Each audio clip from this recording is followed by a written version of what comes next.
My husband threw me out of our house because my best friend told him that I am pregnant with another man. I ended up in the hospital and she finally revealed that she lied. She and I were best friends for over 10 years before all this happened. She was my sister, my friend, the person I trusted the most, but to her I was never anything, because if I had meant something to her she wouldn't have stabbed me in the back just because I married the man she wanted. And this is important because she did all this for that very reason. 8 years ago we met my husband at college. We were in our first year and he was the assistant one of our professors. The three of us became very good friends until he and I started dating. At that time she never told me that she had feelings for him, so I never questioned my relationship with him. During all these years I trusted her with very important things about my husband and myself. The last thing was the most important thing that I ever told her, and that was that I'm pregnant. I even told her before I told my husband because I took the pregnancy test while I was with her because I trusted her with my whole life. And when the test came back positive we both cried because it was a planned baby. She seemed so happy that my chest hurts knowing that all that was fake. 6 months have passed since that day and my husband started acting weird. He was always mad at me for absolutely no reason until I had enough and confronted him.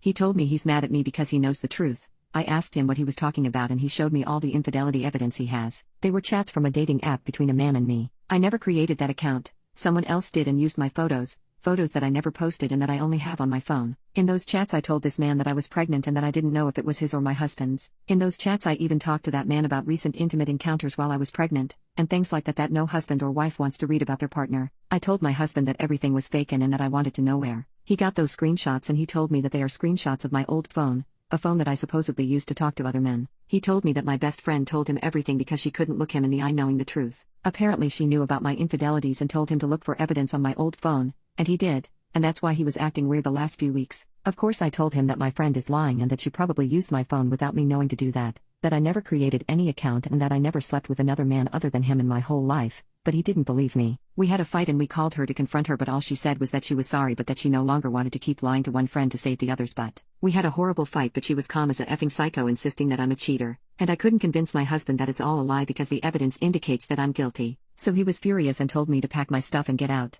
that he wanted a divorce and a paternity test. I went to my mother's house and we did the paternity test, which obviously indicates that the baby is his, but still he didn't believe me that I didn't cheat on him. We had a few more fights after we did the paternity test, and I ended up in the hospital because of the stress, and apparently that made my so-called friend see reason, because she told my husband that everything he saw was fake and that it was she who made both accounts, mine and that of the man I was supposedly cheating on him with. She said that she did it because she was jealous because since I'm pregnant he doesn't pay attention to her anymore. She is very good friends with both of us since we met him, and that she lost her mind and acted in the worst way possible. She also said that now she's really sorry, that she never thought all this would go this far and that she thought he'd just get mad for a few days and then forgive me because she knew that he loves me too much to forgive me anything. Since she confessed all that, he apologized in 1,000 ways and we've talked a lot about what happened, and we have decided to give ourselves the space we need, and we will start going to therapy, but I don't know if that will be enough. Our relationship is at its worst. It's screwed up and I'm afraid we can't work this out. And how could we? We said and did horrible things. During a fight he told me to pack my stuff. I refused and he took me by the arm to do it. And he was hurting me, so I pushed him and he hit a piece of furniture, and that's when he took me by the arms again, but this time he did it to shake me. But he's much stronger than me.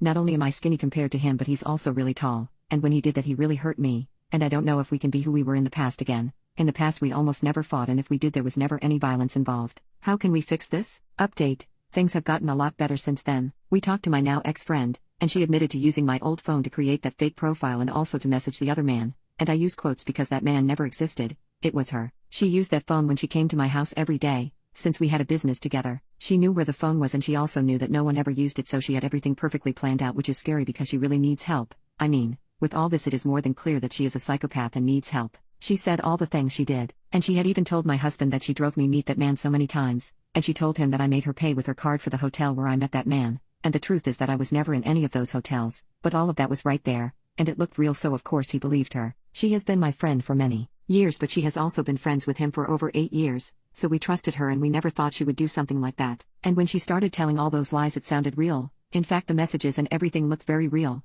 and I understand why my husband believed it, and if it had been the other way around maybe I would have believed it too. On the other hand, my husband and I are still trying to cope with all this. After that violent episode things got really hard between us. It is not easy to save a marriage once violence is involved, but we are trying. I came back home and for now things are fine. But sometimes it's really warm here and I wear t-shirts and he doesn't even want to look at me because I still have the bruises from his hands on my arms. And they don't look too bad now, but they're still there after almost 2 months of that episode, and I'm guessing they'll take a while to go away since I'm a very pale person and my skin is very sensitive. But my arms don't hurt anymore or anything like that, so I don't mind the bruises. He has apologized for what he did and I forgave him because it was something that affected us both, and I understand that we both got violent and we're both guilty for screwing up our relationship. But like I said, we're still trying to get over it, and I guess it will take a while to get over it. It won't be easy, but we are willing to work hard so that everything will get better by the time our baby arrives in a few weeks. That's why we started individual and couples therapy, so we hope everything gets better. Now we are focused on that. We're preparing her room and buying things for her, and for now that's working. Our relationship is slowly getting back to how it was before, and I'm really happy about that because we've loved each other for 8 years, and the last thing I wanted was to throw away our relationship after all that time, because I know how our relationship was, and I know that this was the first time that we both reacted like this, and we promised each other that it will never happen again, and we will do everything possible so that it does not happen again.